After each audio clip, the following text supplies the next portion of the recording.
Welcome back to TEW Impact. We are here. We are at Against All Odds. And we might be at the last show for a little bit. So, maybe this will be a short one. There's not a lot of news to go over, but um, and the show. I'm gonna say it's an afterthought, but again, we are coming off of wrapping up storylines and starting new ones, so it's more of a transition show and just kind of setting up what is to come in the future. Like I've said in previous videos, I'm probably going to be taking somewhat of a break from these videos, more or less. One just I don't want to say I'm lazy, but I am. But just beginning of the year, work stuff. I'm not gonna say it's gonna be ramping up, but maybe I'll be busy, I don't know, but really the main reason for taking a break is just writer's block. I really heavily booked towards Slammiversary than towards Bound for Glory. I definitely want to at least get this game to Bound for Glory, which is in October. And then maybe at least try to see if I can go to the end of the year just to see what the end of the year looks like. But yeah, like I said, since we're in between lots of storylines, I need to kind of um build towards something towards Bound for Glory at least, let alone the rest of the year. So um I have ideas, but it's gonna take a lot of planning. I'm debating, since it's for Bound for Glory, doing somewhat of, I know they do like a Bound for Glory series. I don't want to do like a round robin tournament or some weird point style series of matches.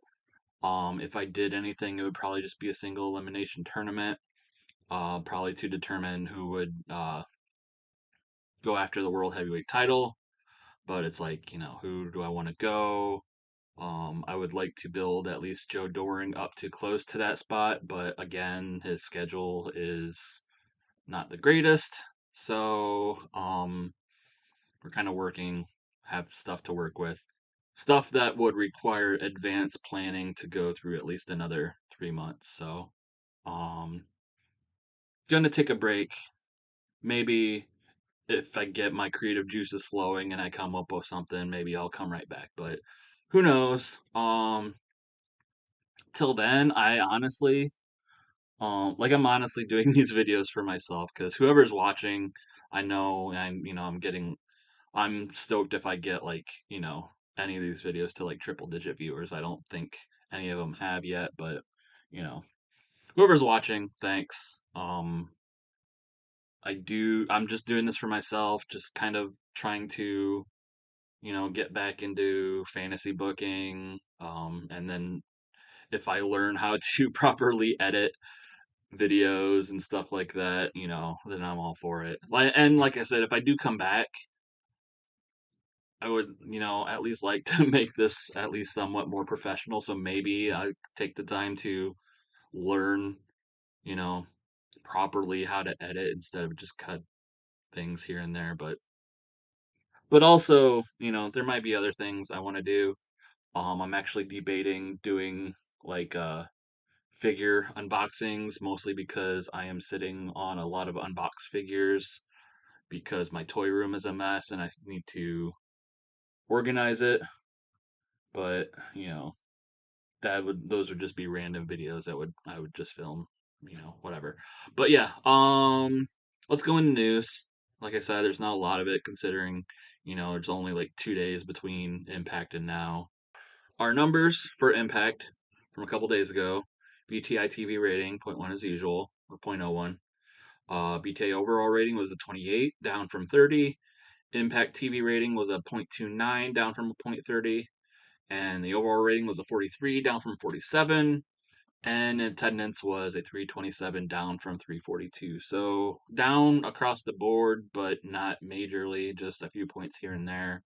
So I guess we'll take it. as long as we're making money, I guess. But yeah, um, for pre-show news, our Ravens contract did run out today. We did not renew it.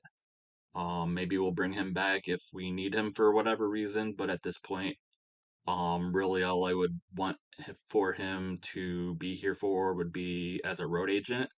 And I think we are, at least have enough.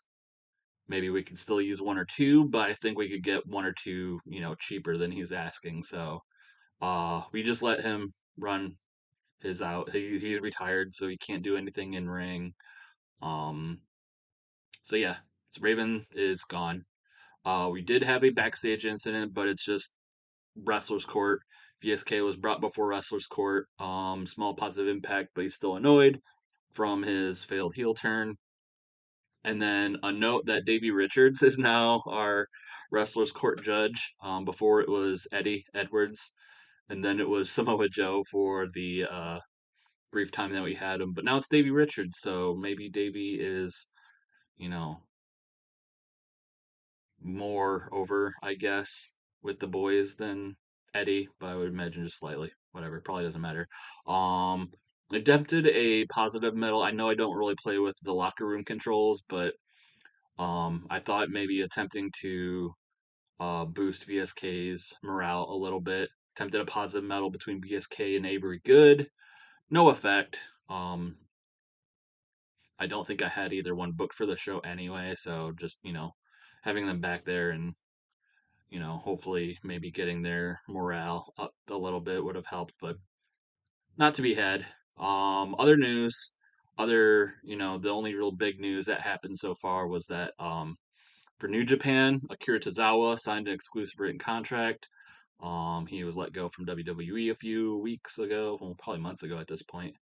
And then Triple A, I put AAW, sorry, but it's Triple A. Psycho Clown has been dropped as the figurehead of the company. So they have no figurehead.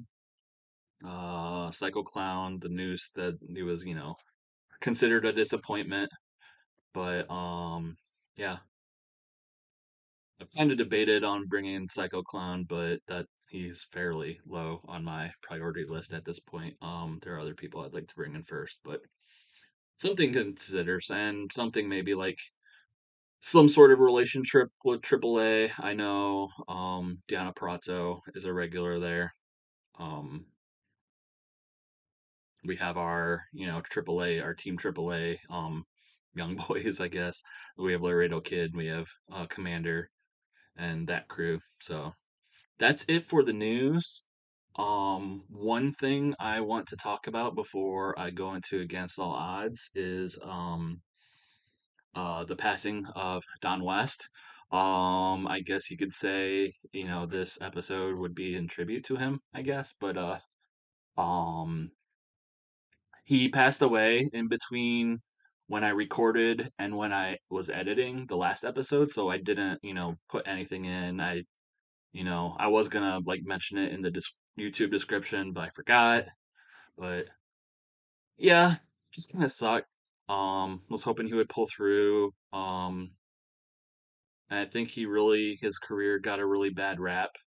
Just because he didn't start in the wrestling business. He was a sports card salesman, and then he was a salesman he basically used that skill set to wrestling announcing. And honestly, like looking back, I thought he did fine.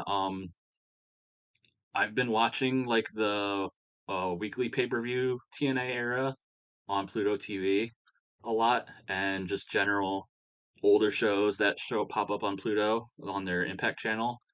And he was good. He like I think he got a bad rap just because we all thought we were too cool for the stupid hobby that we have, and we all want to sound smart. And then Don West is just ranting and raving, but sometimes that's all you need. You need, if you think about it, like the early TNA commentary team was like all you needed. You had one smart guy who knew everything, and then you had another guy who just thought everything he was looking at was cool as hell. And that's, just an excitable guy that, liked everything. And that was really all you needed. So, Don West did his job there. Um, I really wish like he would have pulled through and maybe made like a little bit of a comeback at least, kind of like how Tony Schiavone is now, where, people are kind of appreciating him now, where he was like a butt of a lot of jokes back then, but now, everyone is seeing how good he really is. And I think just Don West could kind of teach us not to take our stupid hobby so seriously and, if you see something cool, freak out about it, tell other people, like what you like. If you think it's cool, show other people, be loud about it. Like, Don West, get excited. You don't, none of us are really too cool for wrestling. Wrestling isn't, that cool of a hobby. So, you don't have to think you're too cool to, get excited about things. Don West got excited about everything and he made the shows better for it a lot of times. So, I guess that's my tribute to Don West. You know, it's sucks that he's gone, but that's, how life is. Sometimes, like people said he's like one of the, coolest guys in wrestling and, no one had like a bad word to say about him and, that's life sometimes, people, you know, are gone and I don't know what I'm saying, but Don West, are and one thing I did want to say, like, if we do get to Bound for Glory, the plan was pretty much always to put him in at least our Hall of Fame. So, spoilers for if we ever get to Bound for Glory, Don West was gonna be in our Hall of Fame inductee this year. So, uh, we'll probably see that when we get there, but who knows when we'll get there. Like I said, taking a break. So, let's just go into Console odds. All right, we start off our pre-show. I know I mentioned I wasn't sure what was going to be on the pre-show. Um, Honestly, I could have just ran everything as the pay-per-view, but I like to have things on the pre-show. Brody King versus Dalton Castle. One-on-one. We got Dalton Castle winning. We have Father Bateman as Brody King's manager now instead of tag team partner due to his retirement, and he did good work, so that's a good sign. Segment rating of 43, which kind of makes me regret putting it on the pre-show because pre-show match ratings don't factor in towards the overall score. But the story is basically Brody and Dalton Castle, or Brody and Father Bateman basically overpowering Dalton Castle. They had a 2-on-1 backstage attack on him a couple weeks ago, and basically he's probably still uh, busted up from that. And Father Bateman doing, his best to distract Castle at ringside. But uh, we get the debut. I don't know if I have them interfering. No, not yet. But Dalton Castle wins, defeats Brody King, despite Father Bateman's interference. It wasn't botched interference, but Dalton Castle was able to defeat Brody King. But that results in a 2-on-1 post-match beatdown where Dalton Castle is saved by the boys, are the original boys. So Dalton Castle has his boys back. They come out. They kind of even the odds, even though it's only 3-on-2. But the boys are small and little, but they are capable wrestlers. So, we got boy number one, number two, debuting their flamboyant swagger gimmicks, and they both got adequate ratings. Um, and then there needed to be more star power. Boy one and boy two are new. I think this is like like a 4 minute, one of those 4 minute minimum segments. So maybe this is why I put this match at the pre-show. Segment rating of 26. Uh, but yeah, we got uh, Dalton Castle reunited with his boys to basically fend off, at least for now, the forces of the Gospel of Violence, even though it's only Brody King as the active wrestler and Father Bateman as manager. So, recap gimmicks, wonder why he gets a large boost and not one. But yeah, Dalton Castle and the boys back together again. And then in our other uh, match, which is also surprising. I kind of put this on the pre-show because after looking at Eric Young's performance on Impact, it was pretty low. Kind of didn't expect him to do well, and it didn't really do that great. He's a 29, but Eric Young did defeat Jake something with pile driver following interference from Damian O'Connor. So Eric Young challenged Jake something to a match, and got his way and got the win tonight with a segment rating of 41. Eric Young and Jake Something have great chemistry, so that is a good sign for their program going forward. The storyline has gained heat. But yeah, basically, if I don't get to I probably won't get to that point anytime soon because I'm taking a break after this. But basically, the story here is that Eric Young, uh, they haven't cut a promo about it yet, but Eric Young, considering himself like a impact elder statesman of sorts and seeing, people calling Jake something the next big thing. Eric Young feels like Jake must prove him to Eric, um, prove himself as, Eric Young. If he wants to go anywhere in Impact, he has to go through him first. And tonight is that not that night because Eric Young wins. Segment rating of 41. And then afterwards, much like uh, our previous match, we had a 2-on-1 beatdown. Eric Young and Damian O'Connor on Jake Something.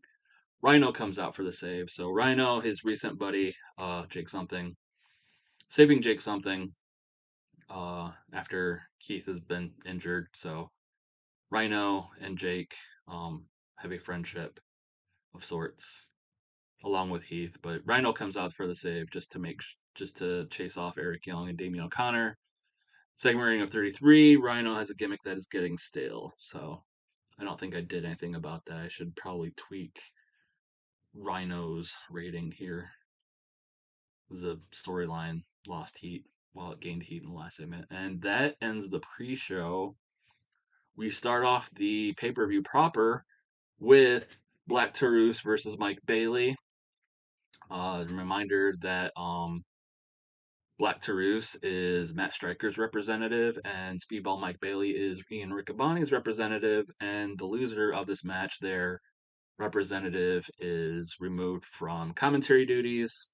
It is Mike Bailey winning, defeating Black Taurus with an Ultima weapon following botched interference by Matt Striker. So Matt Striker gets up from the commentary table and tries to interfere. It backfires. Mike Bailey gets the win, meaning that Matt Striker is being removed from commentary, and Ian Riccaboni's spot is safe. Black Taurus in ring performance of 33, Mike Bailey performance of 45, resulting in a 43. After the match, Gail Kim comes out and basically says he's fired as color commentator. I just did this as a general firing angle. So Matt Striker isn't fully fired from Impact. We have him as a member of Maria's general crew, so he's still around, but he just won't be on commentary anymore. Commentary is just now Ian Riccaboni and D'Lo Brown. So segment rating of 33 for the removal of Matt Striker. We get a match between Brian Myers and Jonathan Gresham, where if Jonathan Gresham loses, he must join the learning tree. Fortunately for him, he does not. Jonathan Gresham does manage to defeat Brian Myers by submission. Segment rating of 44. Myers seemed off his game. But yeah, so mostly just something to give Gresham something to do, even though we already did the loser must join the learning tree thing with Dalton Castle a few months ago. We did it with Gresham, and we're basically doing the same thing. But yeah, Gresham still does not, Gresham getting the win here does not have to be forced under Brian Myers' tutelage. No interference by VSK or Avery Good and no sign of CPA who has been fired. Segment rating of 44 for that. We go backstage to Homicide. We find Homicide. Basically, commentary says there's something happening backstage, and Homicide is laid out on the floor, bloodied and unconscious, the apparent victim of a hit and run attack. Segment rating of 35 for this. If you remember, LAX reformed on Impact, and Hernandez cashed in his tag team title shot tonight for a shot against the Wolves. But with Homicide out, what is going to happen to that? Full disclosure, um, there was a chance that Homicide wouldn't show tonight because there was a chance he could have worked. There's an NWA show running head to head with us. I know. I think Mickey James is working it. Doc Gallows is working it. So there's a few people that are working NWA tonight. Homicide was on their schedule, but ended up not working. So we're using him in this like write off segment, just in case, So basically, I figured Homicide might be unavailable, so I wrote him off, or at least wrote him, off for tonight. But he was available. But I stuck to the write-off plan, partially because hopefully it'll, as you can see, there's a storyline attached to this. Something I don't want to go into detail right now because it's something that'll play out. But this will, this is basically setting up something later on down the line and later on tonight because, what happens to Hernandez and his tag team title shot tonight. So we'll find out later on. But until then, segment rating of 35. We get Jordynne Grace versus Mercedes Martinez. Mercedes Martinez defeating Jordynne Grace following interference from Tasha Steelz, but basically Tasha Steelz and her crew are all at ringside. So Jordynne Grace, uh, you know, distracted, if not, fully falling for interference. Basically, the numbers game gets to it, or Jordynne, she's off her game. Mercedes uh, takes advantage and wins. Segment ring of 36. Jordynne Grace and Mercedes Martinez don't seem to click, which is unfortunate. So I think Mercedes Martinez is like considered probably one of our top, at least like performing um female wrestlers. Um, and Grace is up there too. I don't really know what happened here. So it's kind of unfortunate that they didn't click, but this also isn't really an official program or official. Uh, I'm not running a storyline here, so marker chemistry and odd face heel combination. Is Mercedes? I thought Mercedes was a heel, but yeah, Mercedes Martinez with the help of Tasha Steelz and her crew, um, getting into Jordynne Grace's head, causing her to lose. Segment rating of 36, and then backstage or after the match, Tasha Steelz, Janai Kai, Savannah Evans, they all get into the ring. We're expecting a 4-on-1 beatdown, but Quinn McKay, Roxy, and Rachel Ellering all run out to the ring for the save. Um, we get word from commentary that the three are here as participants of the Knockouts Battle Royale to crown a number one contender. So, Jordynne Grace, fortunately, not without backup tonight, even though she may not have asked for it, it came in handy. Quinn, Roxy, and Rachel Ellering take it upon themselves to make sure that Jordynne doesn't, get beaten down. Segment rating of 27 for that. And then we go backstage. Gail Kim is talking to Davey Richards and Eddie Edwards, the tag team champions, and also Hernandez, who cashed in his briefcase for the tag team title shot, but is now without a partner because Homicide was laid out and uh, is seeking medical attention. Probably been taken to the hospital. Gail Kim just is like, Hernandez, what do you guys were talking to all three men? Was like, what do you want to do? And the Wolves say, you can go at it alone, but we can tell you like that doesn't work out very well. So like uh, we're gonna, we came to fight and we want a match, but I don't know if you have a lot of options. We can do 2-on-1, but like we said, that's not gonna probably go well for you. We know by experience. Uh, you could get a new partner, and when they say new partner, Johnny Swinger comes in and is like, "Hey, Daddy, I heard about what happened to Homicide, and if you need a partner, I'm it, Daddy."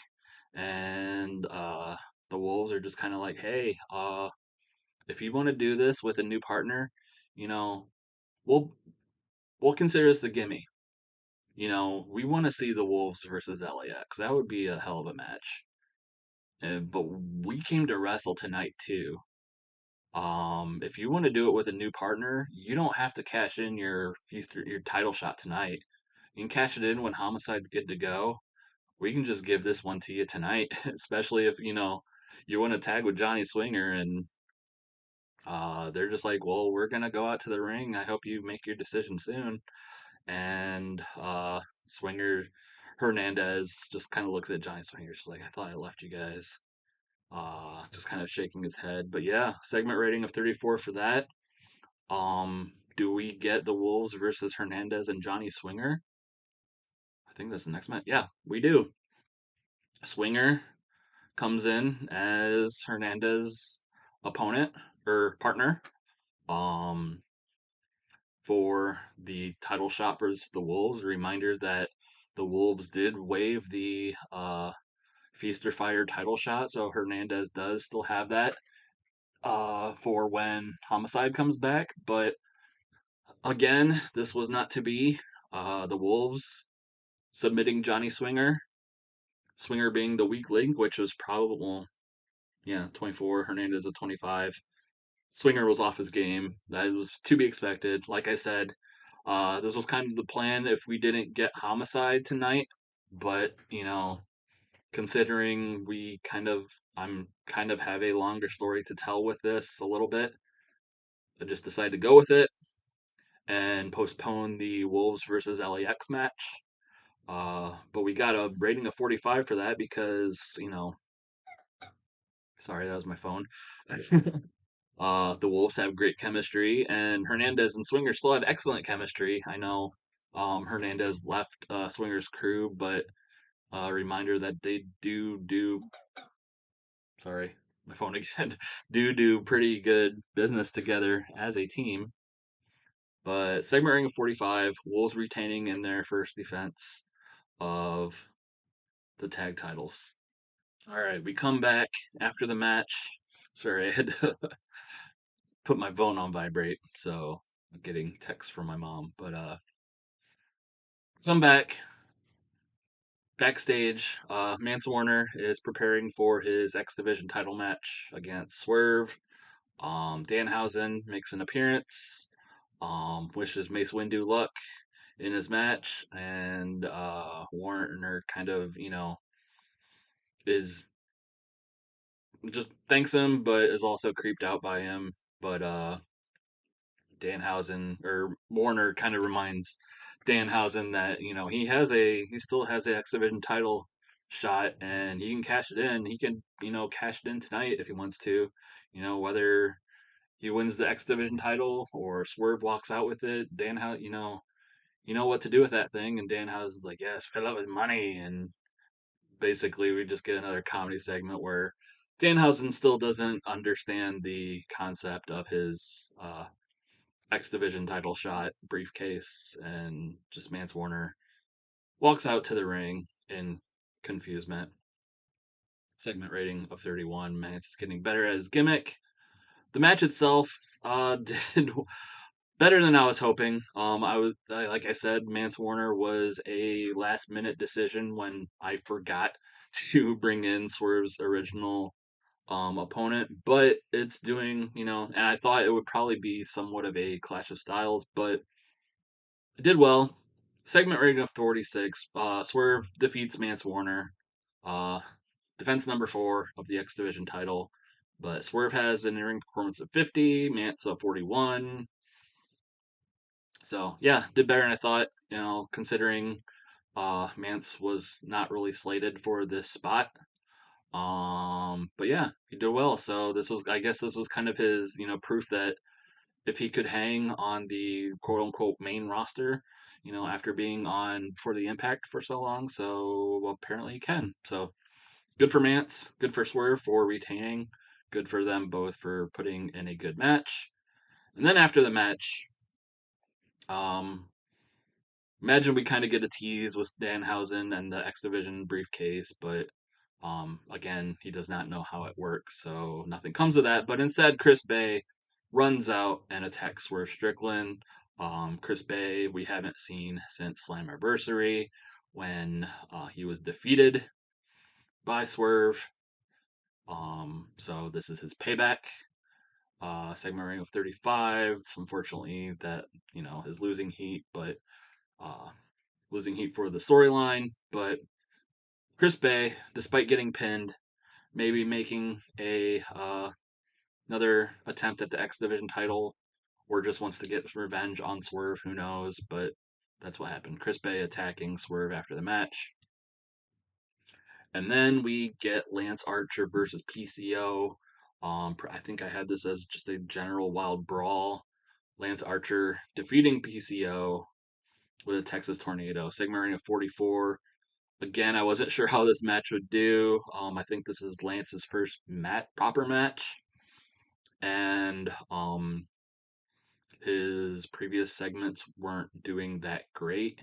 And PCO, I've just kind of had floating in the wind since hiring him.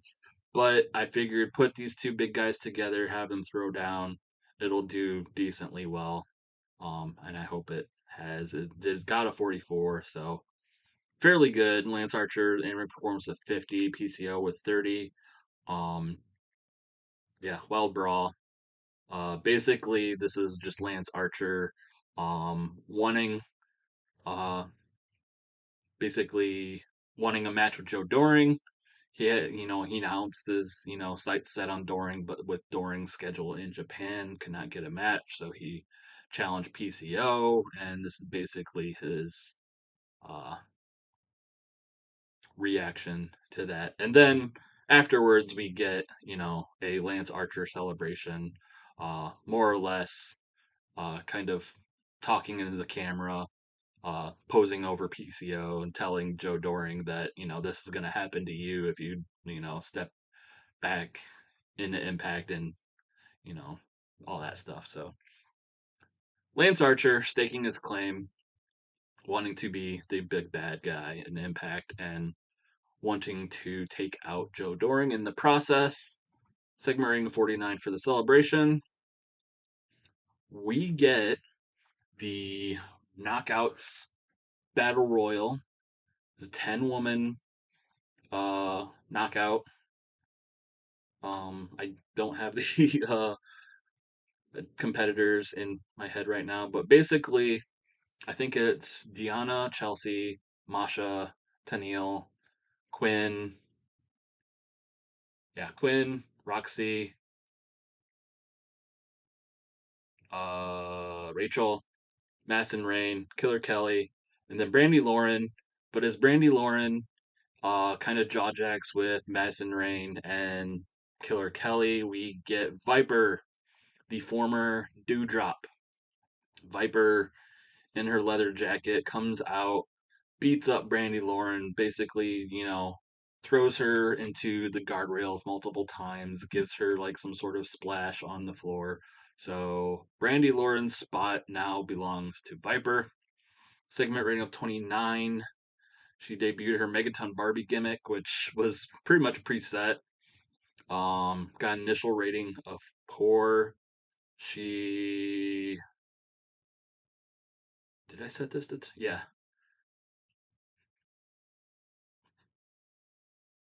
Shut up. I thought I turned this off. Do the effects still stand? I thought I turned off like turn uh penalties or whatever. So yeah, we're kind of turning Brandy Lauren face with this between that and her getting squashed by Killer Kelly and her issues with Madison Rain, kind of turning her face. But this one went badly, so Brandy Lauren's probably pissed off at us now. Viper is a badass gimmick, so yeah, I guess that's what a Megaton Barbie gimmick is. But she got a pour, but Viper sticking her nose into the uh, Battle Royal to crown a number one contender to the Knockouts title, and Viper ends up winning it all. Viper gets the most eliminations. I put the final four. Quinn McKay was the runner-up. Tennille Dashwood, Deanna Prato. So I guess that makes sense. So you have maybe Tennille, because remember that Tennille was entered by the Inspiration as a last ditch effort to get her or to become Knockouts champion. That was not to be, as Quinn McKay dumps Tennille out, but then Viper, who dominated pretty much the entire match, dumps out Quinn McKay. Viper, the new number one contender to the Knockouts title, segment rating of 37. Roxy was off her game. And basically, after the match, we get a stare down between Rosemary and Viper. Rosemary, the knockout champion, and Viper, the new challenger. So that's where we go from here regarding the Knockouts title. Rosemary versus Viper. When that'll happen, who knows? Segment rating of 31. We get Trey Miguel and Sam Beal coming out for their match with Team AAA and basically talking about how they've come from Toledo and all that. And they know they might have some beef with Detroit, but they know they're basically one and the same. So they reached out to their uh, kinsmen, I guess, the Motor City Machine Guns. So the four men to take on Team AAA will be the Motor City Machine Guns and Trey Miguel and Sam Beal. Segment rating of 34 for that. And then basically this was just going to be a high spots fest. Um, with the Motor City Machine Guns going over. Um, Saban pitting Astrolux. So basically, the story with Sam Beal is bringing in tag team partners to make them look good, but they're not really doing anything. It's all their partners doing the work. Um, but basically, just wanted everyone to fly around the ring. Astrolux and Gotita de Plato were off their game. So we got Alex Shelley at a 51, Sam Beal as a 30, Trey Miguel 39, Chris Sabin 44, Commander 30, Gotita Plata 34, Astrolux 29, Laredo Kid 43. So sounds about right. But yeah, basically we just wanted this as a fun uh high spot fest. Segment rating of 43. And then basically we get the intro to the main event. Maria Kanellis cutting a promo leading Michael Bennett to the ring and crowning him as the future Impact World Champion, and bringing out the rest of her crew, namely Black Taurus, Matthew Rehwoldt, Steve Maclin, Morrissey. Reminder that Ace Austin, the briefcase holder for the world title shot, and Madman Fulton also come out to the ring. They're all Lumberjacks, basically setting up the main event. But if you know, or I guess if you don't know about TEW, there's no Lumberjack match in this in TEW 2020, or at least I couldn't find one. Much like War Games, there was no War Games, or at least specific War Games match. There's just cage matches. So this is just going to be a regular match with everyone at ringside. So there goes my idea, but we tried to do what we tried to do. Segment ring of 33 against putting over the uh, against all odds issue with, you know, all of Maria's crew and also Ace Austin and Madman Fulton as Lumberjacks in Josh Alexander's title defense. Robert Evans is out there too, which why I didn't put him here because he's considered a manager, and I think I have him managing Maclin and maybe Black Taurus and Matthew Rehwoldt. I think Striker might be managing too at this point. Pretend Striker's out there, you know, still angry that he lost his spot. But as for the main event, we get Josh Alexander retaining against Michael Bennett. Uh, Despite all of the everyone at ringside, at least Maria Kanellis did some good work at ringside. All of her crew surrounding ringside as lumberjacks. Um, Basically, just imagine every typical lumberjack where the heel gets dumped out. He's comforted by his heel friends, and whenever Josh Alexander gets dumped out, he gets pounded on because the ring is surrounded by nothing but heels. But Josh Alexander makes up for it when eventually Morrissey comes in to interfere, and it backfires. He goes for a big boot. Alexander ducks.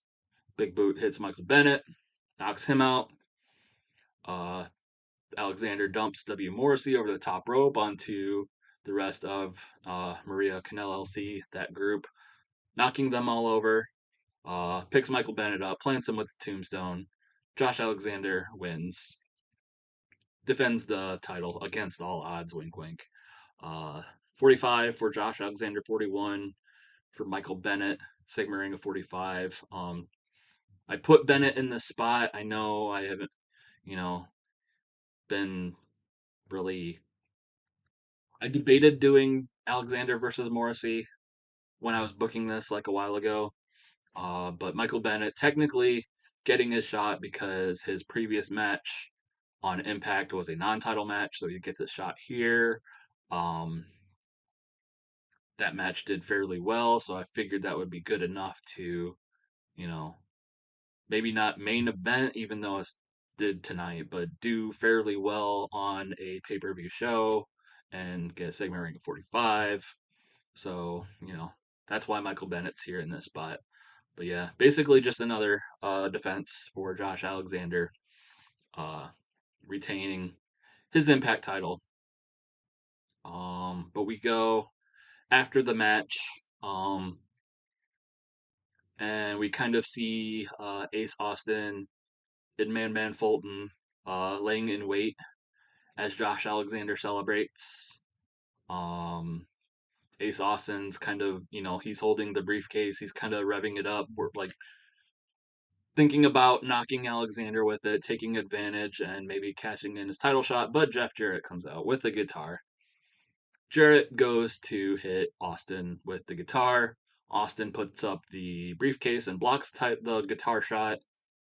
Guitar explodes, but that's enough to spook Austin and Fulton into retreating.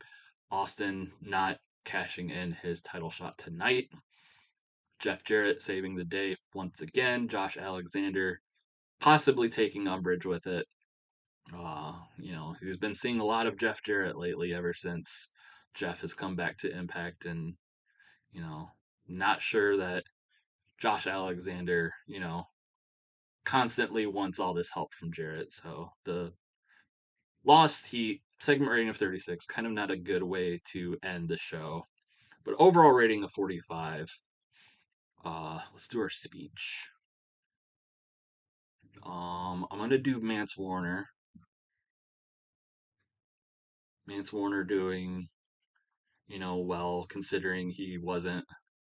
We'll compliment him as a good performance,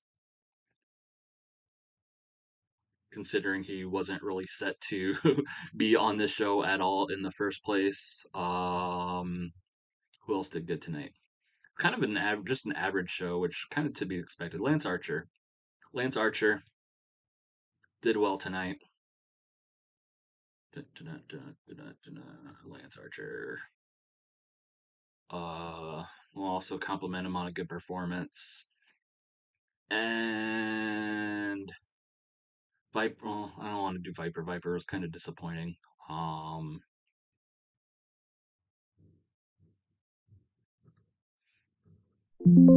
can't look back. Who else was on the show? I forgot.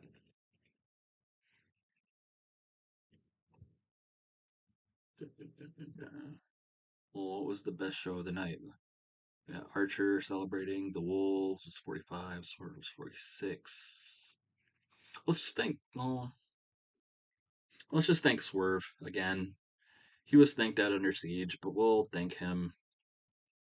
He did well. Him and Mance doing well considering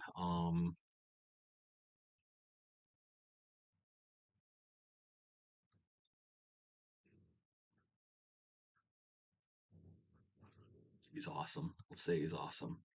I'll compliment him on good performance. So yeah, Lance Archer kicking ass. Mance Warner and Swerve Strickland having, the match of the night.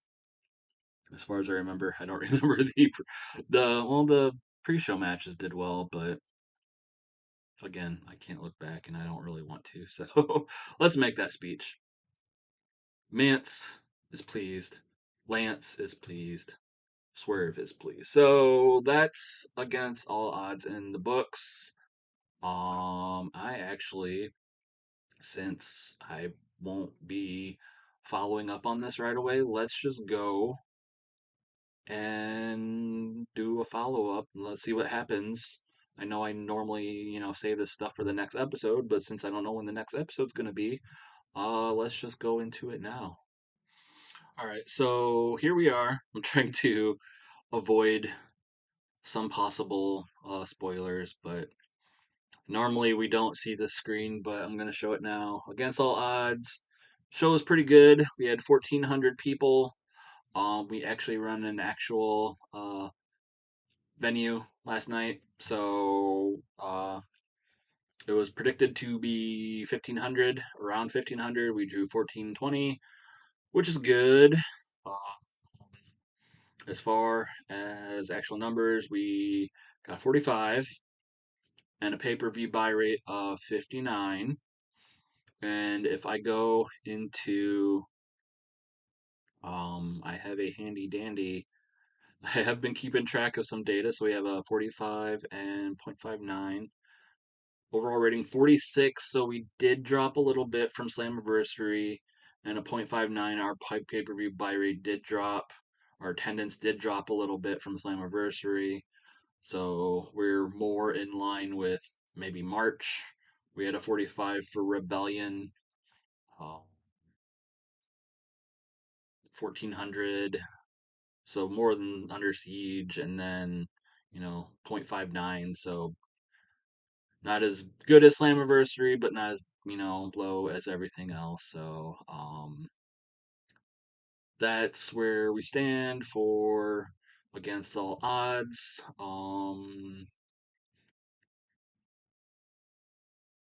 Yeah, 1,420 by a total 3,029 viewers. Talking to myself. Let's just go into some other things while we're here. I normally don't play on the screen, but I like to do it. Goldberg is in the Hall of the Immortals, so good for him. But really, this is all shows. Shima won the World Junior Heavyweight title in All Japan. NWA ran a show against us. It got a 52. So what was ours? 40. I forgot. Was ours was already Impact. Yeah, so we had a 45. They had a 52. So that doesn't really bode well for us in our regional um fight. Cody Rhodes over Doc Gallows in the main event, so that got good numbers for them. Um, Anyone else that worked for us? Not really. So the Assassins versus the Factions. So Mickey James and Taryn Terrell, retaining over Allison Kay and Melina Perez. Um, but yeah, but we had more attendance, so maybe we're making more money than them, but their shows are slightly better than us. I think MLW also they ran Kings of Coliseum. That is their show. Enzo over King Muertes for the IWA Caribbean title. So yeah, that's their show. Um, what was their high match was Nia Jackson, Ruby Soho versus Holiday and Ashley Vox. It's 54. Yeah, that was their best match. So we did a better show. At least we did a better show than MLW. But not TNA. So maybe that'll help us out in the regional battle. But um, yeah, that's where we stand. End of the week, July week 1, and who knows when I'll be back. Again, like I said, it's just a matter of writer's block. Got to get a plan together for Bound for Glory at minimum. Rest of the year at maximum.